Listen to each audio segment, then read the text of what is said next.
నమస్తే డాక్టర్. నా పేరు సెల్వి. నమస్తే అమ్మా, చెప్పండి. ఎక్కడి నుంచి మాట్లాడుతున్నారు? నెల్లూరు నుంచి మాట్లాడుతున్నాను డాక్టర్. చెప్పండమ్మా.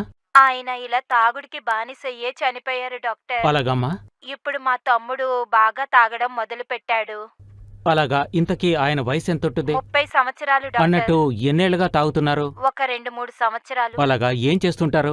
మెకానిక్ గా ఉన్నారు డాక్టర్. సరేనమ్మా. అయితే ప్రస్తుతానికి ఏదైనా ట్రీట్మెంట్ తీసుకుంటున్నారా? లేదు డాక్టర్, ట్రీట్మెంట్స్ కంతా మేము తీసుకెళ్లేదు. దానికంతా వాడు ఒప్పుకోలేదు డాక్టర్. సరేనమ్మా. అయితే వారికి సిమ్టమ్స్ ఏమేమున్నాయో చెప్పగలరా? ఇప్పుడు వాడు తాగకుండా ఉండలేకపోతున్నాడు డాక్టర్. అలాగా. పనైన వెంటనే తాగడానికే వెళ్ళిపోతాడు. సరే అమ్మా. ఏం చెప్పినా వినిపించుకోడు. సరే అమ్మా. దీనికున్నది ఒకే మార్గం, అదేంటంటే అడిక్షన్ కిల్లర్. అది ఇవ్వడం వల్ల నయం చేయొచ్చు. కానీ మీరు దీన్ని ఇలాగే వదిలేస్తే ఆయనకు లెక్కలేనని శారీరక సమస్యలు రావచ్చు, అలాగే క్యాన్సర్ కూడా రావచ్చు, అలాగే కంటి సమస్యలు రావచ్చు, ఒళ్ళు వనకడం, అలాగే బీపీ, ఇంకా పక్షపాతం వచ్చే అవకాశం చాలా ఉంటుంది. అందుకని మీరు ఏం చేస్తారంటే కింద ఉండే ఒక నంబర్కు వెంటనే కాల్ చేయండి. మన ఆయుర్వేదిక్ సెంటర్ నుంచి మిమ్మల్ని కాంటాక్ట్ చేస్తారు. మన అడిక్షన్ కిల్లర్ మెడిసిన్ ని తీసుకుని ఆయనకివ్వండి.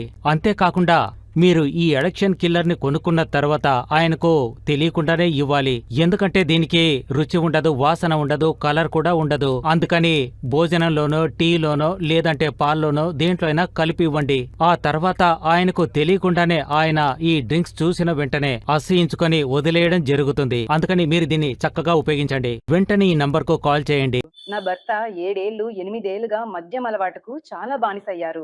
మేమెంత చెప్పినా వినిపించలేదు. అయినా ఆయన మారయ్యగో. ఆ మద్యం అలవాటు ఆయనను పూర్తిగా మాయ చేసింది. ఒక దశలో ఆయన మారకపోవడం వల్ల ఆయనతో కలిసి కుటుంబాన్ని నడపలేను అనిపించి కోపంతో నా అమ్మ ఇంటికి వెళ్ళిపోయాను. ఆయనను గుర్తు చేసుకుని ఏడుపు రాని రోజు నాకు లేదు. మా అత్తని తిరిగి తిరిగి చెప్పుకుంటూ ఏడుస్తుంటాను. మా అక్కే ఎడిక్షన్ కిల్లర్ గురించి చెప్పింది. ఆకుపై ఫోన్ నంబర్ ఇచ్చింది. ఆకుపైన సంప్రదించి నేను మాట్లాడాడు. ఆకుపై మా ఇంటి వాళ్ళ గురించి అడిగారు. ఎన్ని సంవత్సరాలుగా తాగుతున్నారు, ఎన్ని సంవత్సరాలుగా మద్యం అలవాటుకు బానిసలుగా ఉన్నారు అని అడిగి ఈ అడిక్షన్ కిల్లర్ మందు ఎలా ఇవ్వాలి, ఎంత మోతాదులో ఇవ్వాలి అని చెప్పి ఆకుపైని మా ఇంటికే పంపించారు.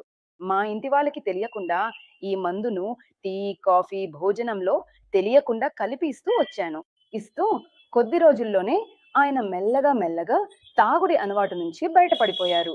ఒక దశలో పూర్తిగా బయటపడ్డారు. తాగుడు అలవాటు, పొగాకు, గుట్కా, పాన్, డ్రగ్స్ ఇలాంటి మత్తు అలవాట్లు ప్రపంచమంతా ఎన్నో రూపాల్లో ఉంది. మొదట సాధారణంగా అనిపించిన ఈ మత్తు అలవాటు ఇప్పుడది ఒక వ్యాధిగా మారింది. అదే మనం కాదనలేని నిజం. ఈ తాగుడు అలవాటుని కంట్రోల్ చేయడానికి ఎన్నో సెంటర్స్, ఎన్నో మందులు కూడా ఉన్నాయి. కాని ఫలితం చాలా చాలా తక్కువ. ఎందుకు తెలుసా అండి? ఈ తాగుడుకు అలవాటు పడిన వాళ్ళు తాగితేనే బతకగలము అని ఆ మానసిక స్థితికి చేరుకుంటారు. కుటుంబంలో మత్తు పదార్థాల వల్ల బాధింపబడ్డ తండ్రి, భర్త, కొడుకు ఇలా అందర్నీ ఆ మత్తు పదార్థాల నుండి బయటపడ్డానికి ఆరంభించిన ఒక కొత్త విప్లవమే మన అడిక్షన్ కిల్లర్.